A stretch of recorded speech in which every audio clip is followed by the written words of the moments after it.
They call it the world's smallest sovereign state, but behind those ancient walls lies something far more powerful than any empire in history.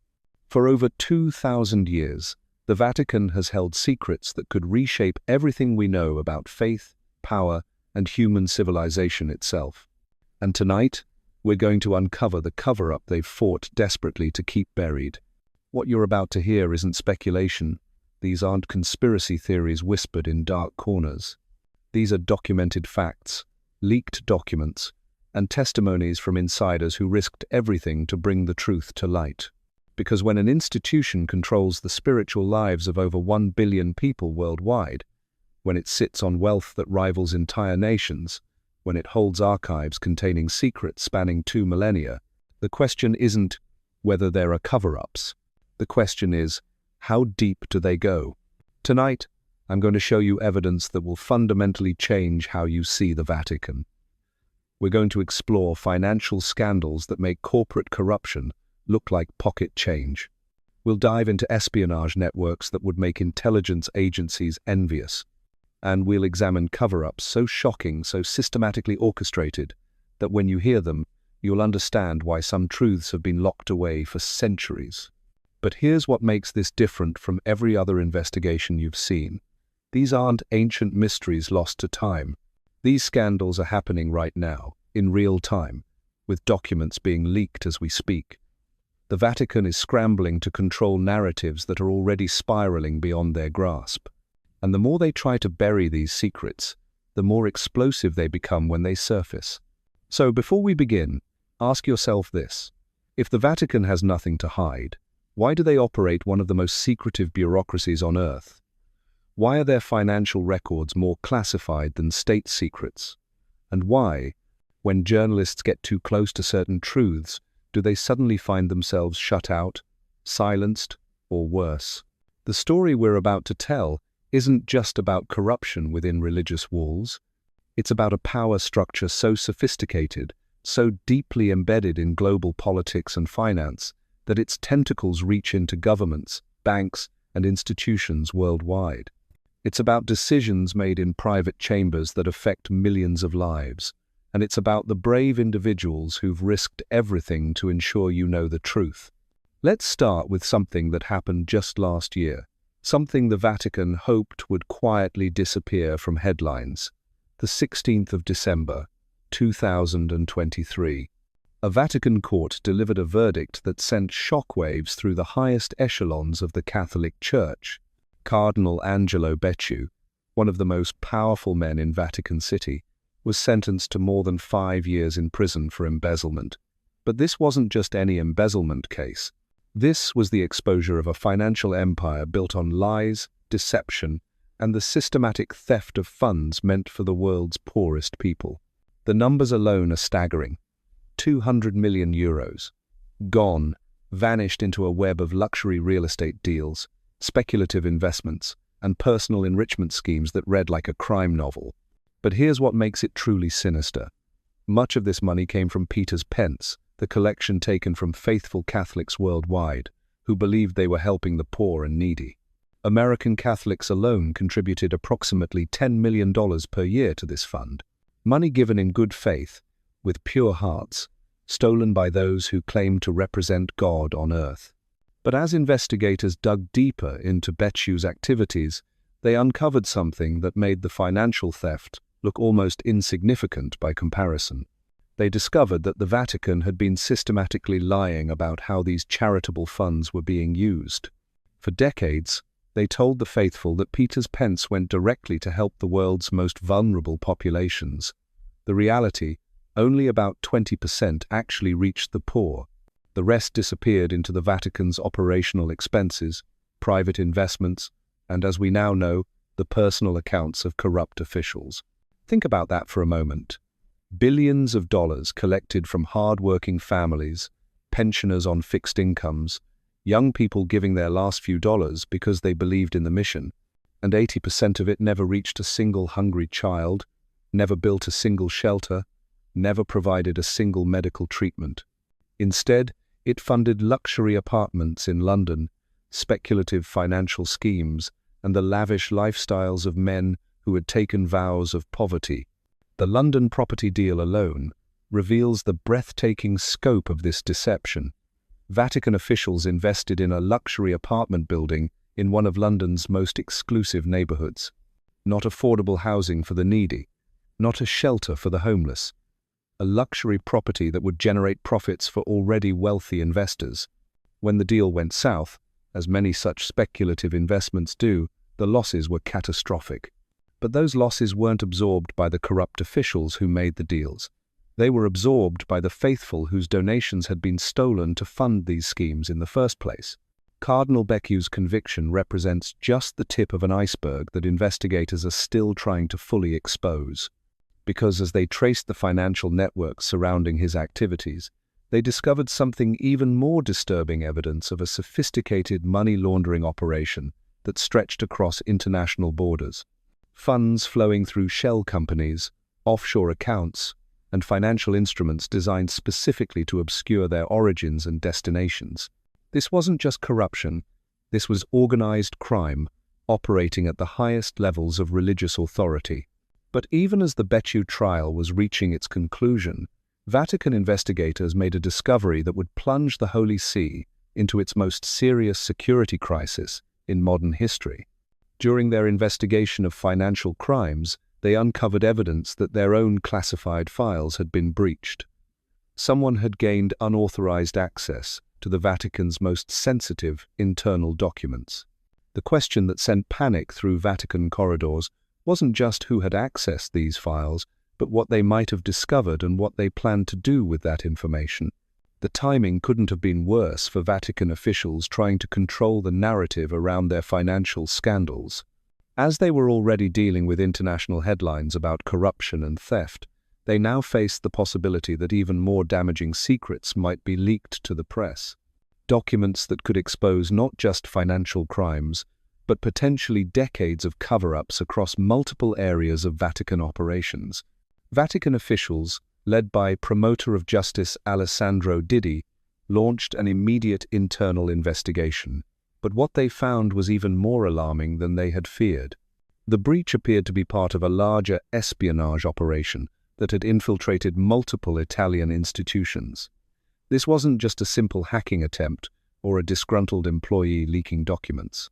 This was evidence of a sophisticated intelligence operation targeting the Vatican's most closely guarded secrets. The discovery connected to a massive espionage scandal that had been uncovered by Italian newspaper Domani in 2022.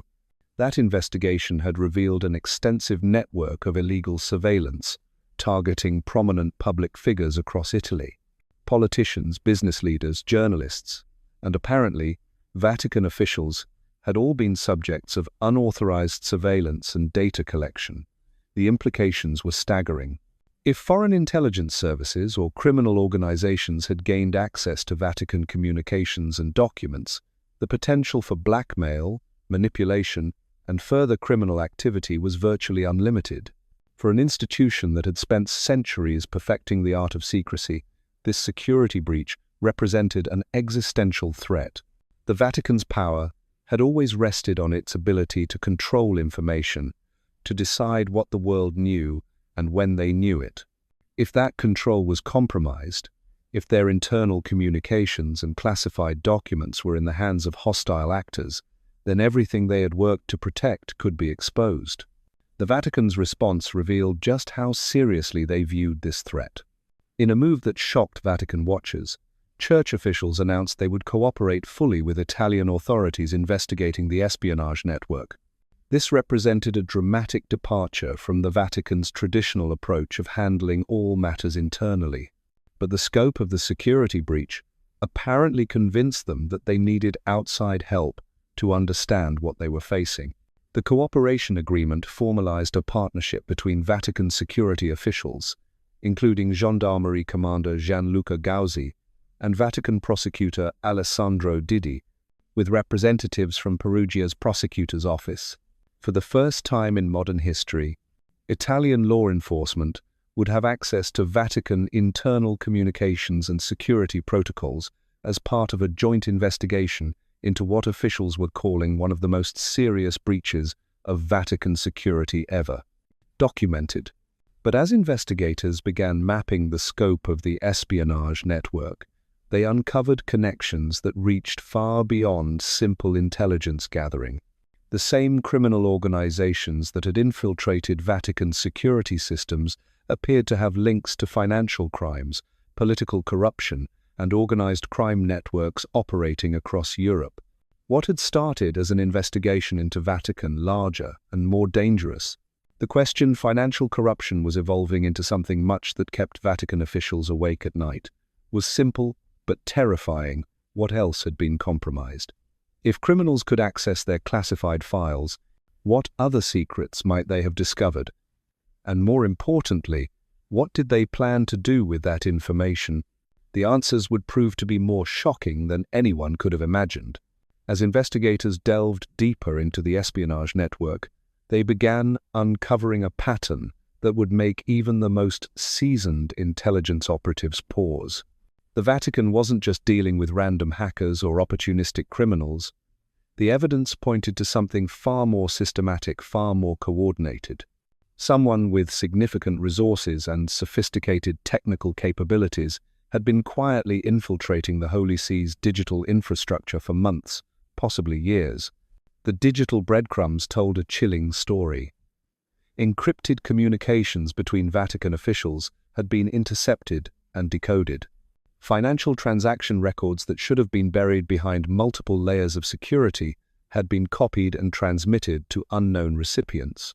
Even more disturbing, personal correspondence between high-ranking church officials, including potentially compromising discussions about ongoing investigations and disciplinary actions, had been accessed and archived by unauthorized parties. But the technical sophistication of the breach raised questions that Vatican security experts found deeply unsettling. This wasn't the work of amateur hackers looking for quick profits or media attention. The methods used to penetrate Vatican systems required intimate knowledge of their security protocols, their communication networks, and their internal operating procedures. Either the attackers had spent years studying Vatican operations, or they had inside help from someone with high-level access to the institution's most sensitive systems. The timing of certain data extractions provided another disturbing clue. Records showed that files had been accessed and copied during periods when specific Vatican investigations were reaching critical stages. Financial documents related to the Becciu case had been breached just days before key evidence was scheduled to be presented in court. Communications regarding other, ongoing internal investigations had been compromised at moments when Vatican officials were making crucial decisions about how to proceed. This wasn't random. Someone had been watching, waiting, and striking at precisely the moments when the stolen information would be most valuable. The level of coordination required for such precise timing suggested an operation with significant planning, resources, and inside knowledge of Vatican decision-making processes. As the scope of the breach became clearer, Vatican officials faced a terrifying realization. The espionage network hadn't just stolen information about current scandals and investigations. They had gained access to historical archives, confidential correspondence dating back decades, and classified documents that the Vatican had never intended to make public. The potential for blackmail, manipulation, and devastating revelations was virtually unlimited. Among the compromised materials were communications related to the Vatican's handling of sexual abuse cases, including discussions about transferring problematic priests and decisions to settle cases quietly rather than pursue full investigations. Internal memos revealed frank discussions among church officials about protecting the institution's reputation at the expense of transparency and justice for victims.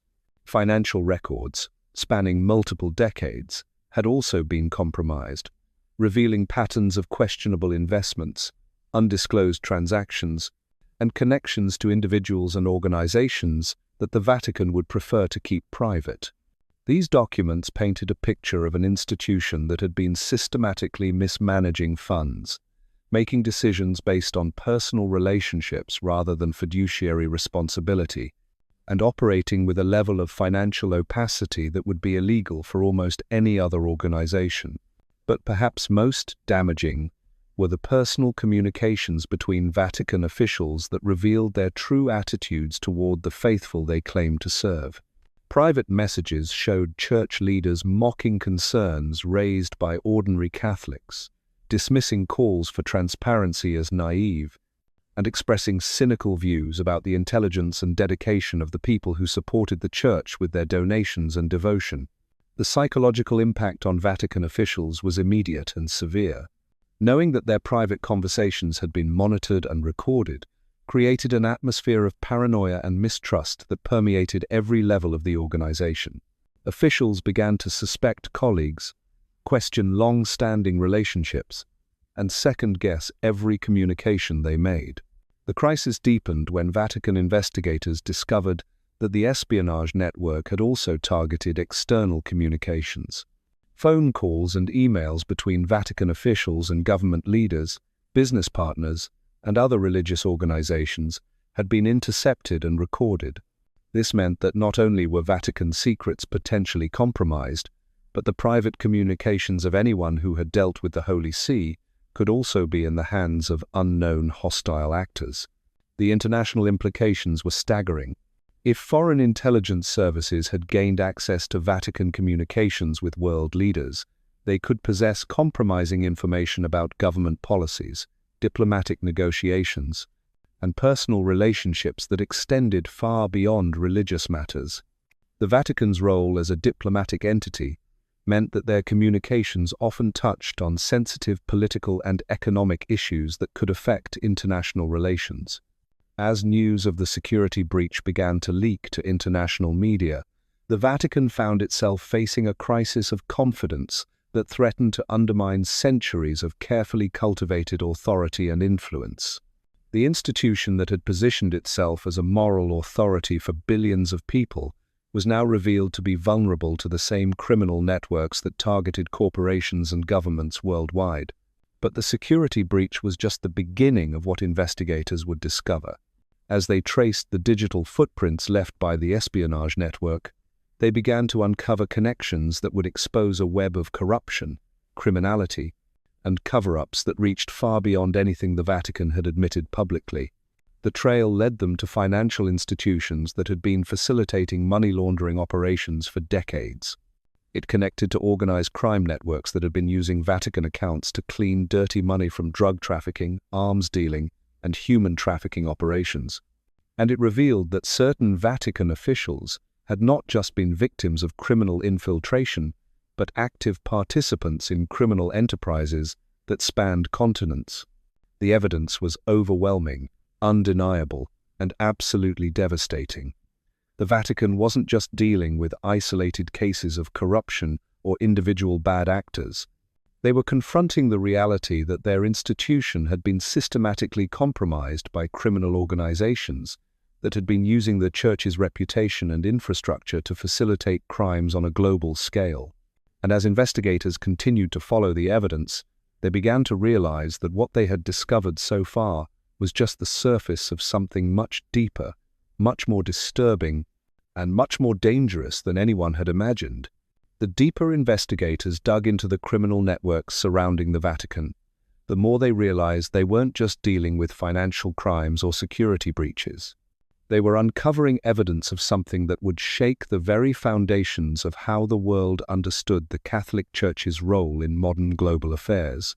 Hidden within the compromised digital archives were communications that revealed a parallel Vatican, one that operated in shadows, made deals with questionable partners, and pursued objectives that had nothing to do with spiritual guidance or charitable works.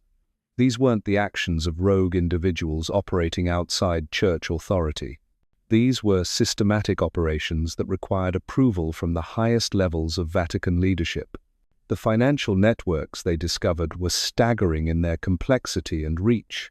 Money wasn't just flowing through traditional banking channels. Vatican accounts were being used to facilitate transactions that touched every corner of the global economy. Shell companies registered in tax havens were receiving Vatican funds that would then be transferred through multiple jurisdictions before finally reaching their intended destinations. The paper trails were deliberately convoluted, designed to make tracking the money's true purpose virtually impossible. But the most disturbing discovery wasn't the complexity of these financial networks, it was their purpose. Investigators found evidence that Vatican money had been used to influence political elections in multiple countries. Funds that should have been used for charitable works were instead being channeled to political candidates who would support policies favorable to Vatican interests. The amounts involved weren't small donations from concerned citizens. These were massive financial interventions designed to swing election outcomes in favor of candidates who would protect Vatican assets and operations. The geographic scope of these operations was breathtaking. Evidence pointed to Vatican political interference in elections across Europe, South America, Africa, and Asia. In some cases, the interference was relatively subtle, funding for media campaigns that promoted Catholic social teaching or candidates who opposed policies the Vatican found objectionable. But in other cases, the evidence suggested direct payments to political candidates, funding for opposition research against Vatican critics, and even financial support for groups engaged in voter suppression activities. The implications went far beyond simple corruption. If the Vatican was systematically interfering in democratic processes worldwide, using charitable donations to manipulate political outcomes, then they weren't just stealing money from the faithful. They were undermining the democratic institutions that millions of people had died to protect and preserve. As investigators traced these political financing networks, they uncovered another layer of Vatican operations that was even more troubling. The same financial channels being used for political interference were also being used to facilitate arms deals. Vatican money was flowing to weapons manufacturers, military contractors, and arms dealers operating in conflict zones around the world. The documentation was meticulous and damning. Purchase orders for military equipment, signed by Vatican financial officers. Wire transfers from Vatican accounts to companies known to supply weapons to authoritarian regimes. Correspondence between Vatican officials and arms dealers discussing delivery schedules, payment terms, and methods for concealing the true source of funding. The moral contradiction was staggering. An institution that preached peace and nonviolence was actively profiting from warfare and conflict. Vatican money was being used to purchase weapons that would be used to kill civilians in civil wars, suppress democratic movements, and maintain authoritarian control over populations that were often predominantly Catholic.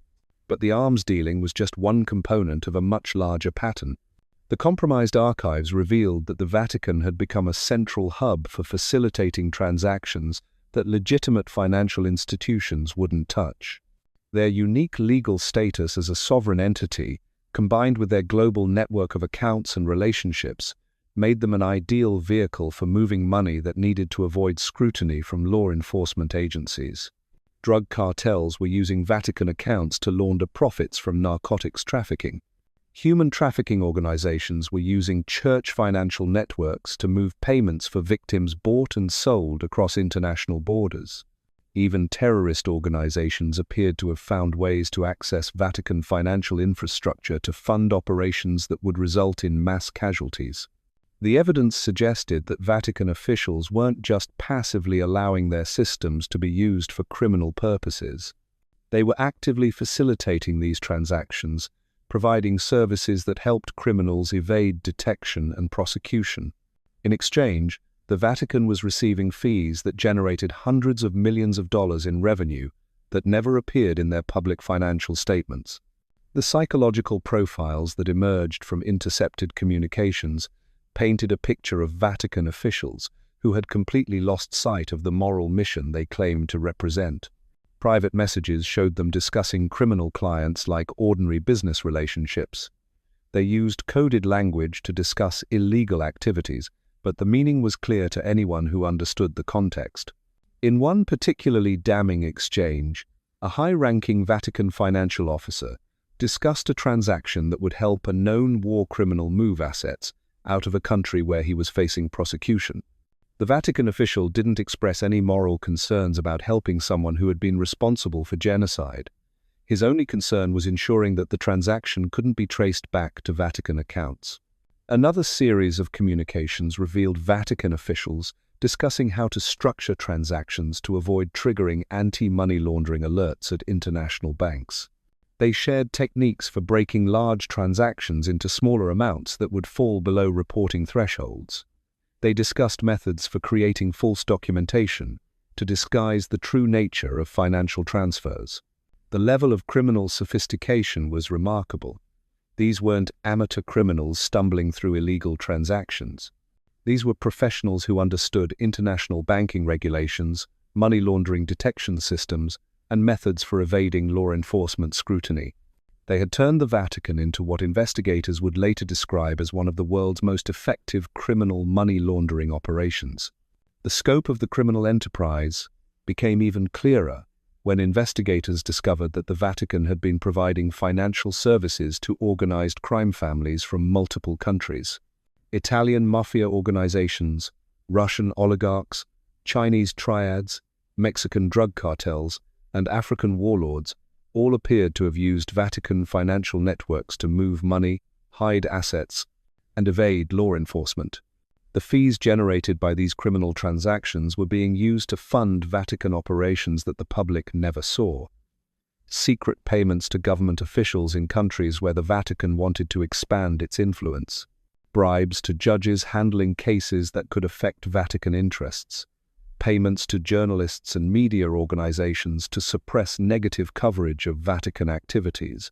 But perhaps most shocking was the evidence that Vatican officials had been using their criminal profits to fund operations designed to silence critics and protect the institution from scrutiny. Private investigators were being hired to dig up compromising information on journalists who wrote critical stories about Vatican corruption.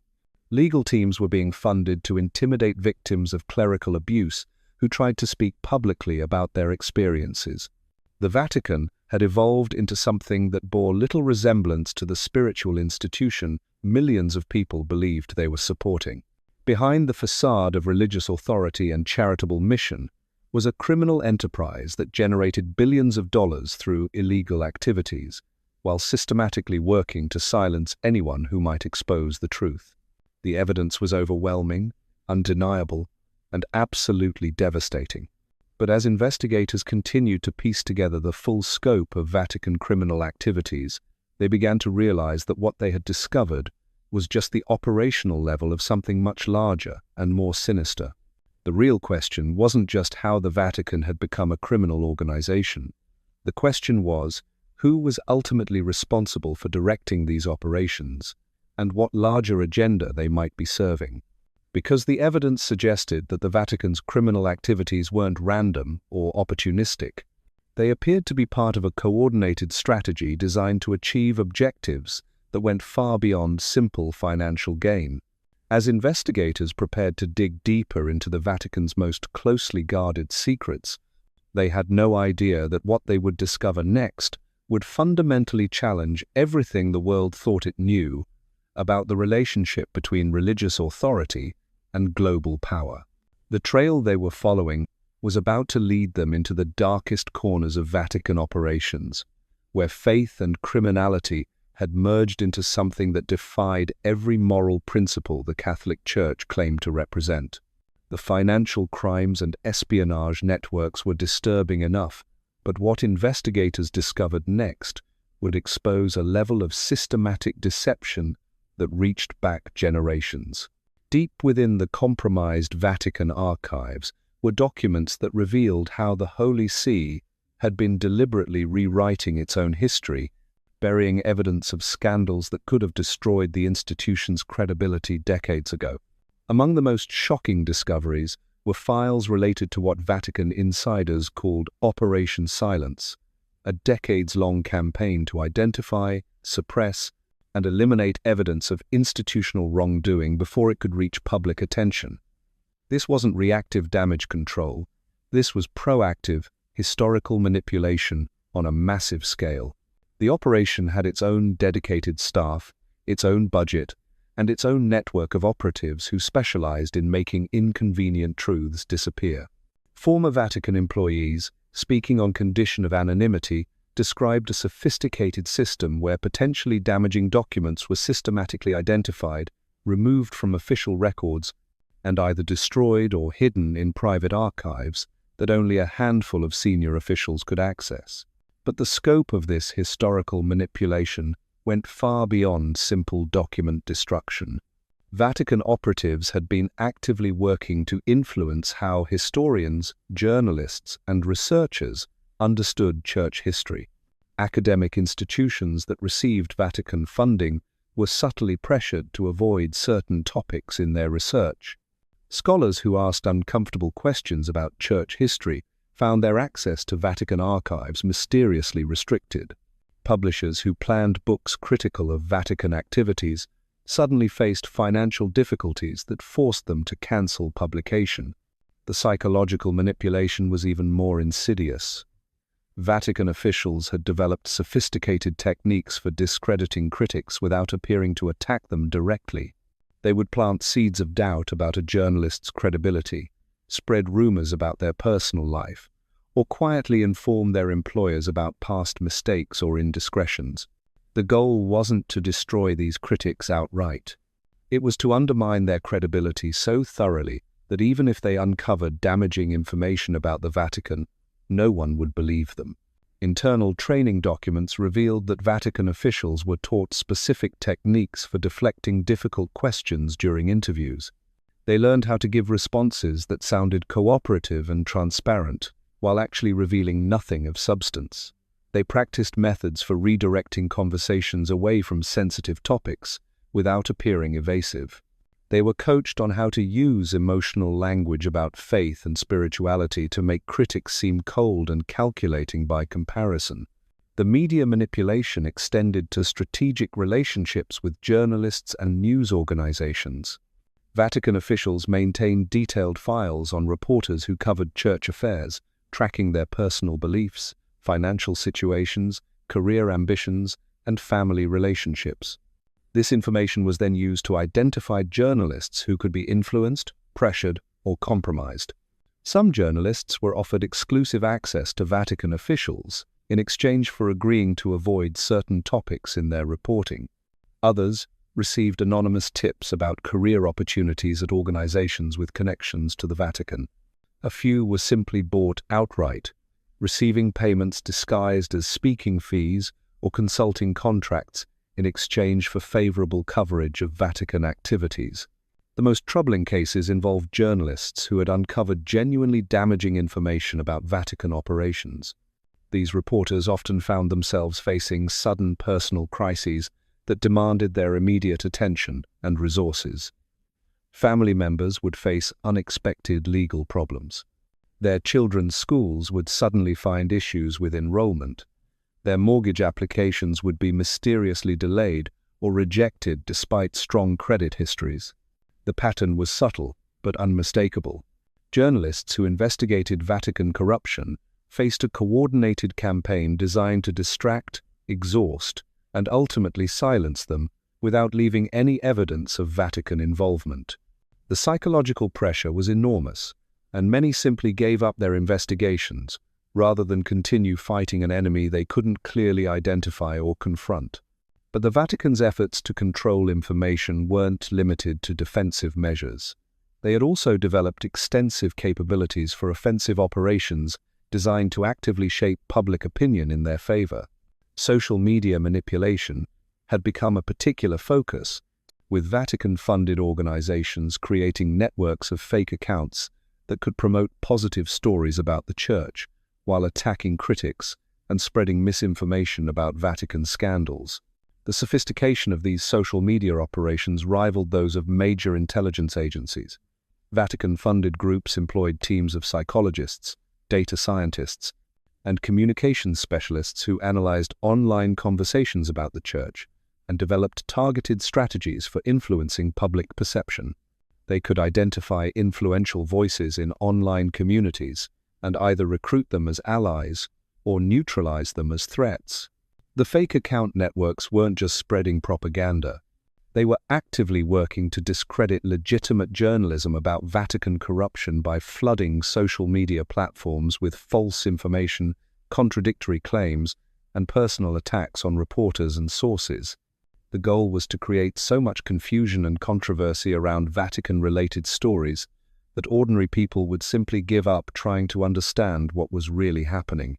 These information warfare capabilities were being used not just to protect the Vatican from criticism, but to actively promote political and social agendas that served Vatican interests. During election campaigns in multiple countries, Vatican-funded social media operations worked to promote candidates who supported policies favorable to the Church, while spreading negative information about candidates who opposed Vatican positions.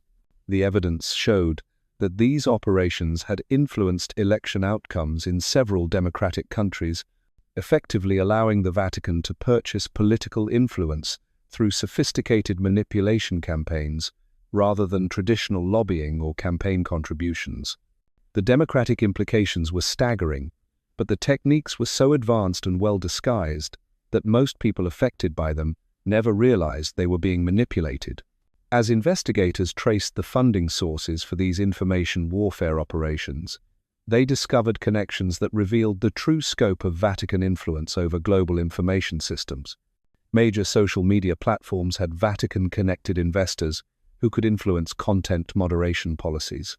News organizations received advertising revenue from companies with hidden connections to Vatican financial networks.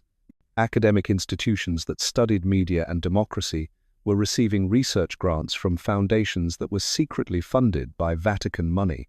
What we've uncovered tonight isn't just corruption within religious walls. It's evidence of the most sophisticated information control system ever devised, operating under the guise of spiritual authority. From stolen charitable donations funding luxury real estate to espionage networks penetrating the highest levels of Vatican security, from arms dealing masked as humanitarian work to social media manipulation campaigns that rival state intelligence operations, the pattern is undeniable. The Vatican hasn't just hidden its crimes, it has weaponized faith itself, turning the devotion of over 1 billion Catholics into a shield for criminal enterprises that span continents. Every dollar donated in good faith, every prayer offered with pure hearts, every act of trust placed in church authority has been systematically exploited by an institution that has lost all connection to the moral principles it claims to represent. But perhaps the most chilling revelation isn't the scope of Vatican criminality. It's the realization that what we've exposed tonight may only be the beginning. If investigators could uncover this much evidence from compromised digital archives and leaked documents, imagine what still lies hidden in the deepest vaults of Vatican secrecy. Imagine what truths are still locked away behind walls that have protected institutional power for 2 millennia. The brave whistleblowers, investigative journalists, and law enforcement officials who risked everything to bring these secrets to light have given us a gift that comes with an enormous responsibility. We now know that one of the world's most trusted institutions has betrayed that trust in ways that defy comprehension. The question is, what are we going to do with this knowledge? Because this isn't just about the Vatican anymore. This is about every institution that operates behind veils of secrecy, every organization that claims moral authority while engaging in criminal behavior, every power structure that uses our faith, our trust, and our hope as weapons against us. The Vatican's crimes didn't happen in isolation. They were enabled by a global system that allows powerful institutions to operate without accountability, to hide behind claims of religious authority or national security or corporate confidentiality, while systematically betraying the people who trust them most.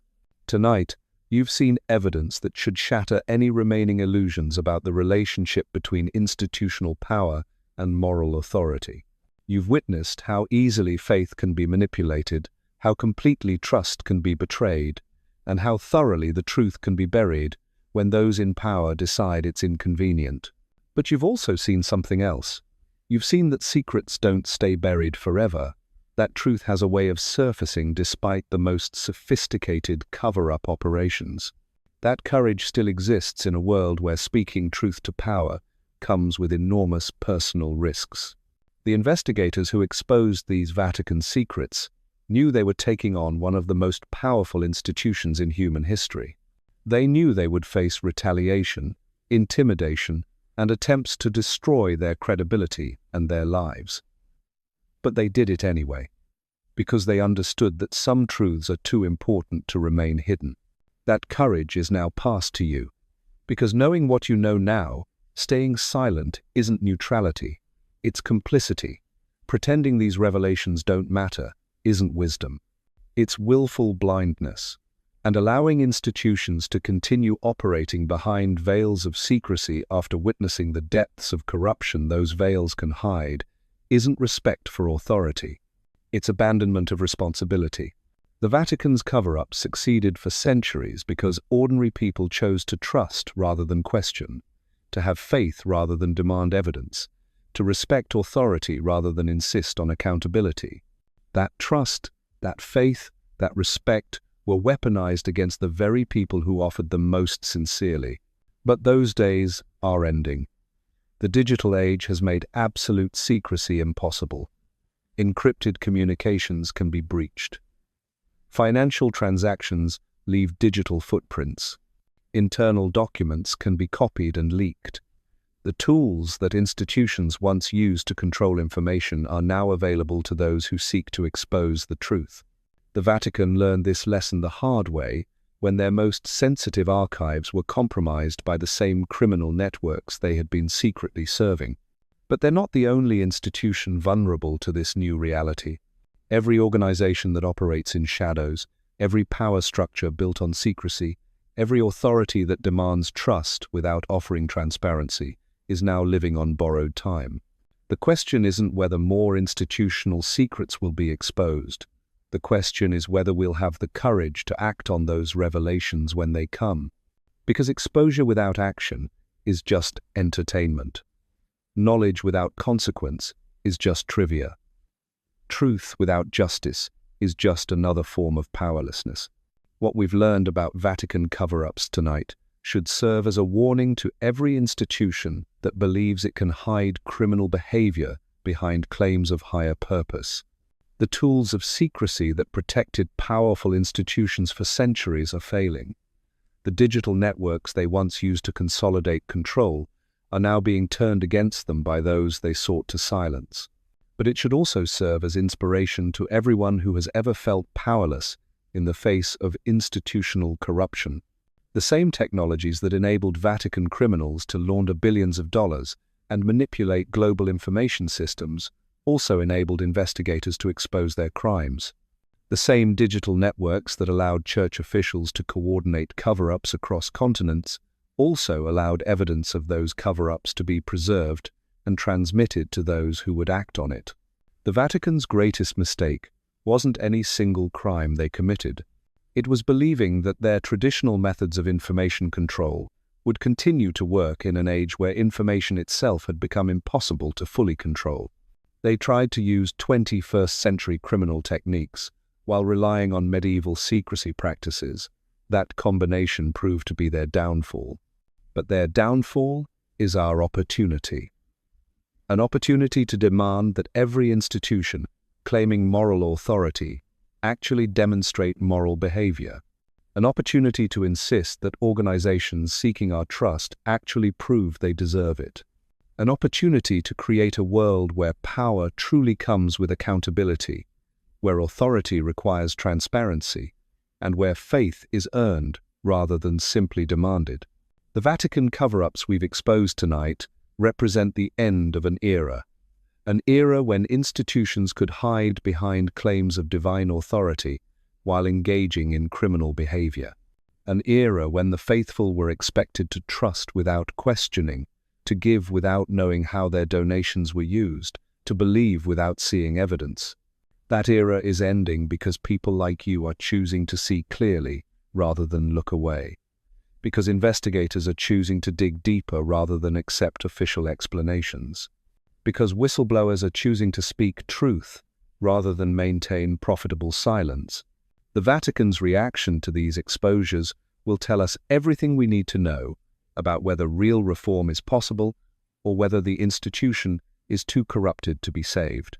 If they respond with genuine transparency, full accountability, and systemic changes that prevent future abuses, then perhaps redemption is still possible. But if they respond with more denials, more cover-ups, and more attempts to silence critics, then we'll know that the institution has chosen criminality over faith. Either way, the truth is now in your hands. What you do with it will determine whether these revelations become a moment of real change or just another scandal that fades from memory while the underlying corruption continues unchanged. The Vatican tried to bury these secrets forever, but now they belong to you and to everyone who believes that truth matters more than institutional power, that justice matters more than organizational reputation, and that the faith of billions deserves better than the criminal betrayal we've documented tonight. The cover-up they tried to bury is buried no longer. The question now is, what happens next?